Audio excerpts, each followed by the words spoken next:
Welcome to Where Are They Now? I am your host, Heather Lindstad, from the class of 1985, and today it's a pleasure to have Kris Pisarik from the class of 1977 with me today. Welcome, Kris. Thank you for being with me. Oh, my pleasure. Yeah, you're a diehard alumni, and so I'm really fascinated to speak to you today. Pretty much born or raised in Chelmsford, right? I mean, that was your path. Pretty much through the Chelmsford school systems? Yeah, from third grade on, so it's home. Yeah, it's home. I'd be considered a blow-in, but it's home. Yeah, well, you haven't left, so there's some that blow out, so I haven't blown out. You stayed with it, so. Sometimes coming to a new town, though, third grade's not so bad. Sometimes, though, there's a transition, but I think everybody's had a transition to Chelmsford High School and what it all means. So do you remember ninth grade, or actually 10th grade, right, when you joined? Yeah, I mean, I went to this school, the Parker, for 8th and 9th grade, and we were on double sessions. Half the year we'd be going to school in the dark, half the year we'd be coming home in the dark. And then going into the spanking new high school was great, all the brightly colored walls and everything, and it's still standing, so all these years later. Now, you followed your siblings, though. Because sometimes, when some people get to Chelmsford and you have to leave a legacy, like, were you following your siblings, and was that why you got really involved in sports and those kind of things? No, I mean, I always loved sports. My oldest brother actually graduated from high school in New York. He's a bit older than me, and he was a real good baseball player, football player.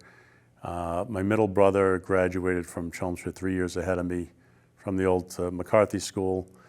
And he wasn't into sports that much, and he was more of the student, great scholar, and I was kind of a combination of the two of them. So, yeah, you can't shortchange yourself because you National Honor Society and those kind of things. So, but what was it like when you started in sports at Chelmsford, like getting your feet wet with that, and is that something that helped build your confidence while you were at high school, or was it just being in the classrooms?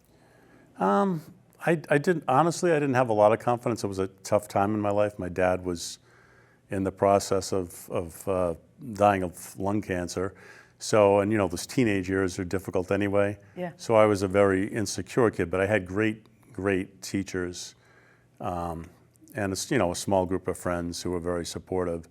So that kind of helped me get through all of that. And the high school years were, did real well in class, kind of kept my head down in the hallways a lot because I was the shy kid, and I've come out of my shell 40-some years later. So, but who are some of those influential teachers that really made it great to be in the classrooms and being a part of it? I mean, I could be here for quite a while, yeah, telling them all. I mean, back in middle school, we didn't have middle school, and it was junior high. Yeah, Norm Damaris from 8th grade. Up at the high school, I loved Joe Madigan for English, and Steve Meidel, who went on to become a principal at Chelmsford High. And even though I wasn't as good as my brother or now my daughters, who all had him, Mr. Pasquale was a great teacher, and I loved having him. Yeah, but obviously English was that's where your future went. So. Yeah. Did you know back then that was really your passion, or? Yeah, I mean, I love to write, and I was going to write the great Next American novel. I mean, Watergate had just happened a few years earlier. Not that I ever became a super investigative journalist, although there are a few stories there. Yeah, I always loved to write, and newspapers was kind of a path. Way back then, that was, the business was thriving, not like today, which is a sad story. Maybe we don't want to spend too much time on the bad news. But yeah, I knew in high school what I wanted to do. And by the end of high school, anyway. Right. But what was it going to be, as in, you wanted to write a novel, but in covering anything, was there ever going to be something that you really thought about? Or was it just finding those pieces and those stories? I think I grew into it. I knew I liked to write, and I had a talent for writing. Ended up spending a lot more years editing. I'm still editing. But the stories I enjoyed telling and sharing were ones where you got to meet people at their. I didn't enjoy doing them at their. You see, I'm rambling. So the stories I did best were when you were dealing with people at their worst or their best. whether it's a tragic death of, there was a Chelmsford High wrestler, I'll leave the names out in case the family doesn't want it brought up again. He ended up taking his own life. He was, he was depressed. And I knew the mother a little bit. She was my checkout person at Stop and Shop at the time. And I reached out to her very respectfully if she wanted to, talk about it. It was a horrible time. And I think it ended up being very cathartic for her. And she, shared a story. And I had a lot of good response to that, even though it was a horrible tragedy. The way I handled reporting that news was just well received by the public and by the family, which was important to me, because I think journalists today, and maybe justifiably so, today they get a bad name, and the good journalists are human beings, and I pride myself on that from the many years that I've been in the business. Now, you wrote for the school paper, right? Yeah, a little bit. It was kind of a, couple of pieces of paper stapled together kind of paper. I'm sure it's more high tech now. But then when you were venturing into it, and then was your first job with the Lowell Sun, or was that? I was there most of my life. My first newspaper thing, I did the Northeastern Co-op program. So after freshman year, it's a 5-year program. You spend half the year, hopefully doing what you're hoping to train to become, and half the year in school. So my first co-op job was at the Lowell Sun, and I was there for 42 years until the industry took a sad turn. When you were at Northeastern, obviously you had some other opportunities. If you wanted to stay in Boston with the Globe and the Herald. Was it always just comfortable to be back in Chelmsford?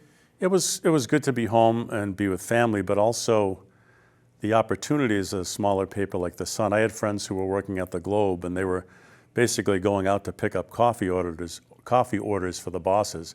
Yeah. I was going out and covering murders, fires. I won professional writing awards when I was still in college.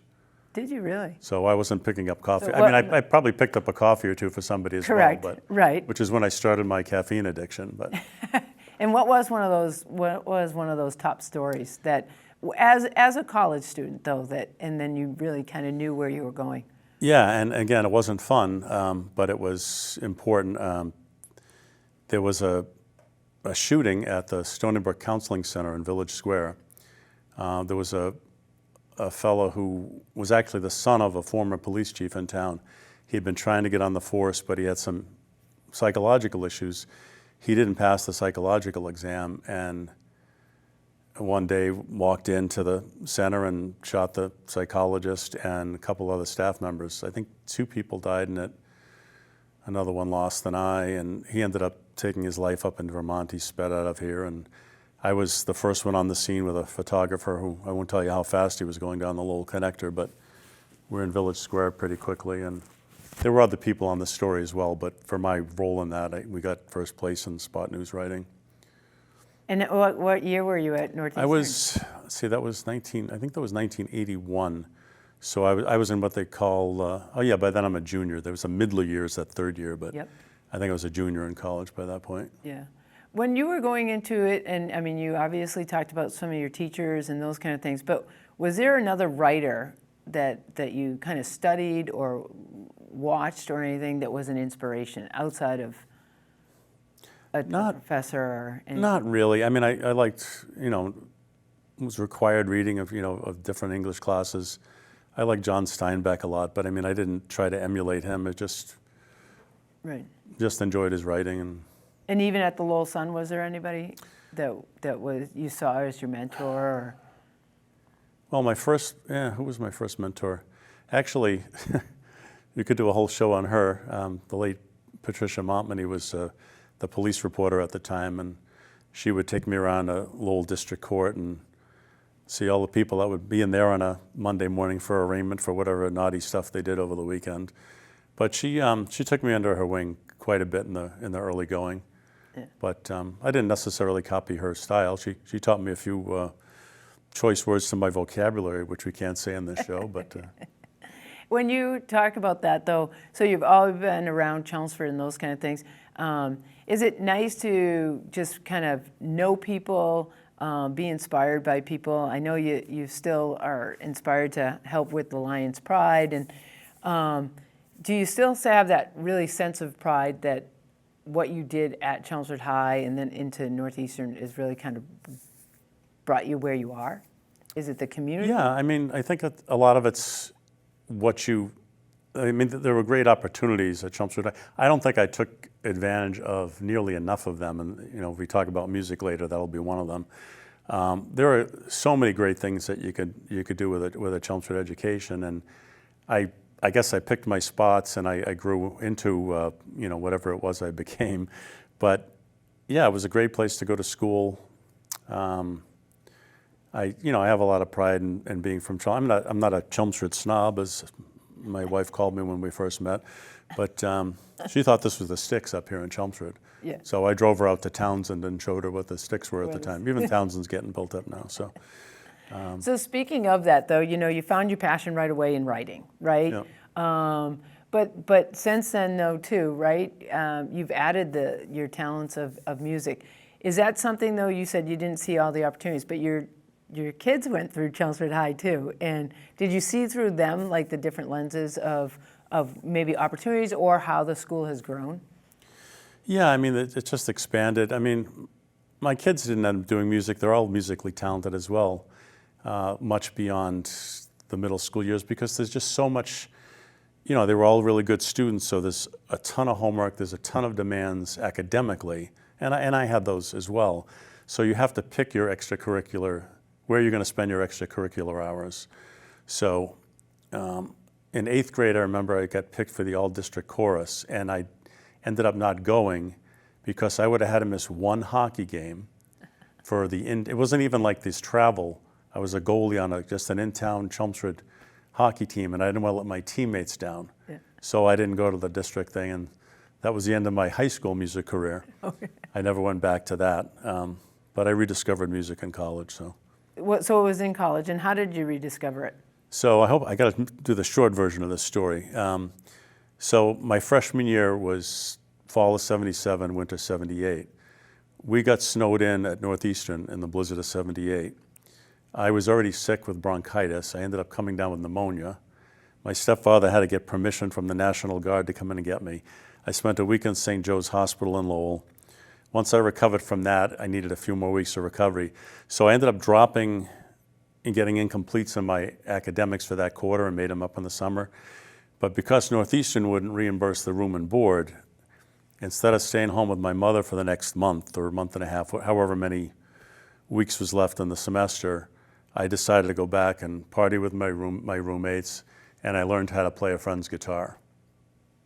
From the friend, or you just started? He showed me a few things, and I looked Yeah. at a book and just started playing around. And so then I started playing in coffee shops in college and bars and that kind of stuff.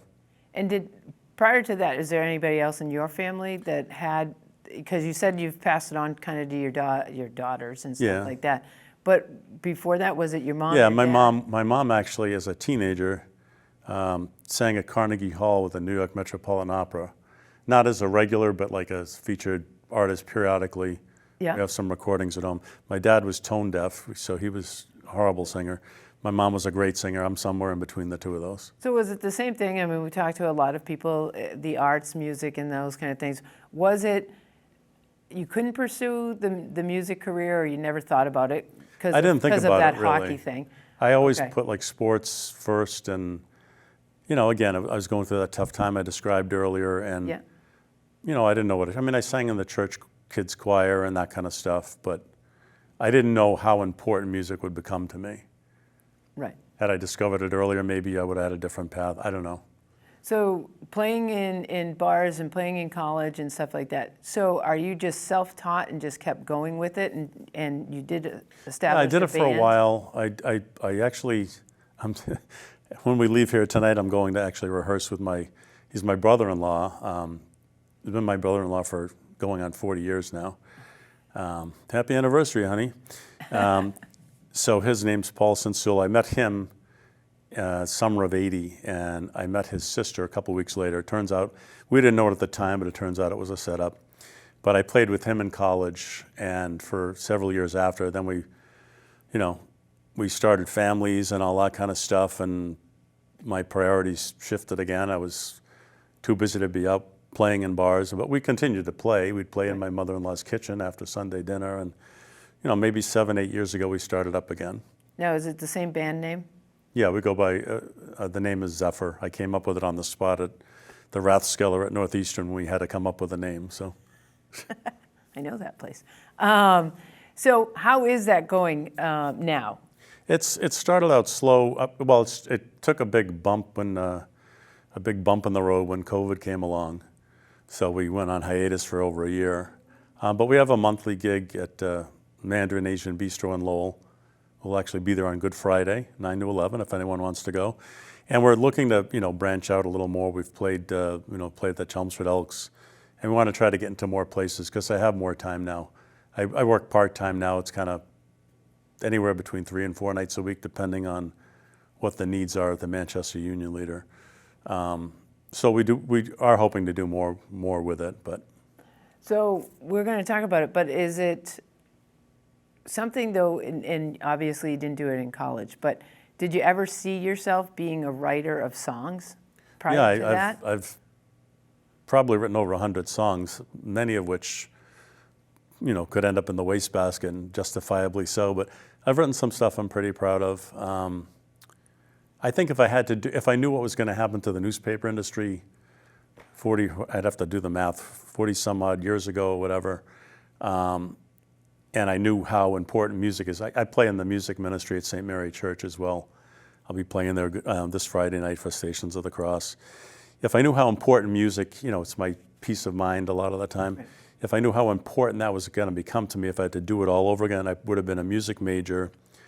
And I could see myself, not necessarily being discovered or whatever, which would be awesome, but I could see myself as a good sound engineer. I have a really good ear for what blends together. Sometimes I'll be out on a run in the woods or something, and I'll just start hearing music in my ears, and or if I'm listening to an acoustic song, I can hear strings coming in. I have this kind of creative mind musically, I guess. Did you ever feel it though when you were younger, when you were in high school, prior to the blizzard and picking up the guitar and those kind of things? No, because I was so immersed in sports. I mean, my mom had an organ in the house. I messed around with that a little bit, like a music teacher in class back in 8th grade, I think, maybe 9th, showed us how to play a couple of chords on a piano, and I would bang around on my mother's organ a little bit.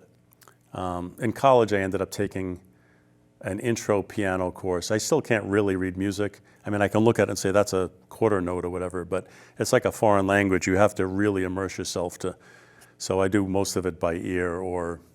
Right, so that's what's driving you though. Yeah. Wow. Now, do you think you're going to pass this on to any of the next generation of your grandchildren now? Oh yeah, I have 3 grandchildren. The oldest one will be 3 really soon, a month and a half. When I'm playing with her in the driveway, she's tooling around in a little cozy coop. She'll just start making up songs because I'll be doing that to her to keep her entertained. And she's always singing. And well, I just feel like, you know what I mean? You kind of said, well, I got into sports and it kind of passed me by, but it sounds like it, from your mom down, it should be out there now. Oh yeah. Right? Yeah. My kids all play music. And a couple of them play guitar, they all can play ukulele, a few of them can play piano, much better than I can play piano. But I play well enough to keep myself happy. Yeah.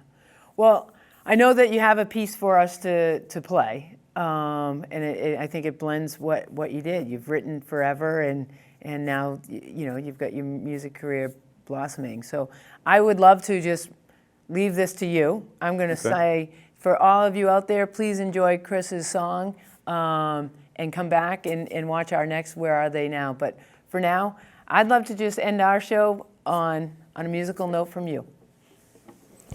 All right, this is a song I wrote, not a happy song. I wrote this after the Uvalde shooting, Uvalde, Texas, last year, and sadly there was another school shooting just yesterday in Nashville. But I played this at the inaugural Chelmsford High alumni, I guess they called it a talent show. But anyway, this is called An American Dream.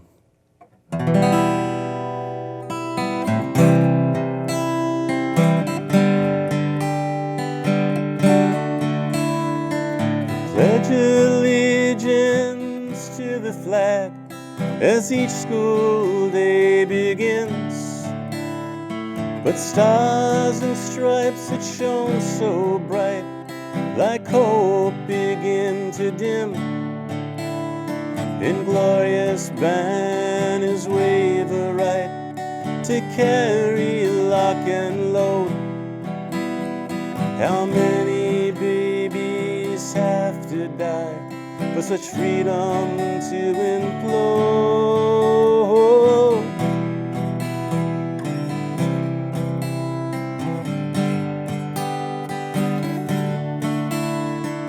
Lessons bled fall on deaf ears, each mass shooting that's unfurled.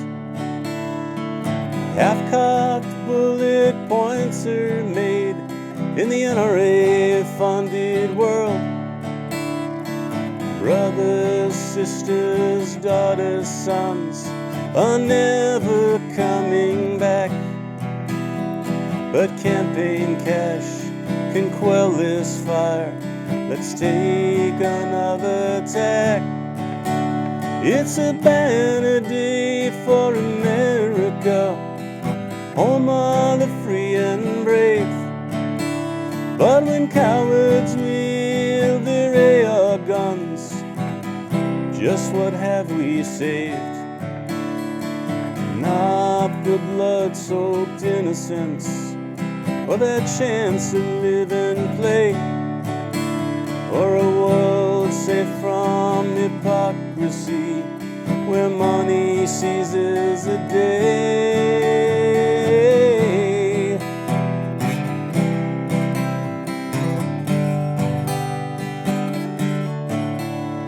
Imagine your own child in the ground, your teardrops fall like rain. No time or empty promises will ever ease that pain. No right to bear could be so dear as your arms around your child. The time is now, unload this scourge of weaponry gone wild. It's a banner day for America, home of the free and brave.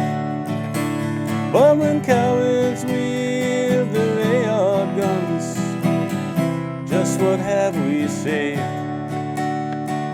Not the blood-soaked innocence, or the chance to live and play, or a world safe from hypocrisy, where money wins the day.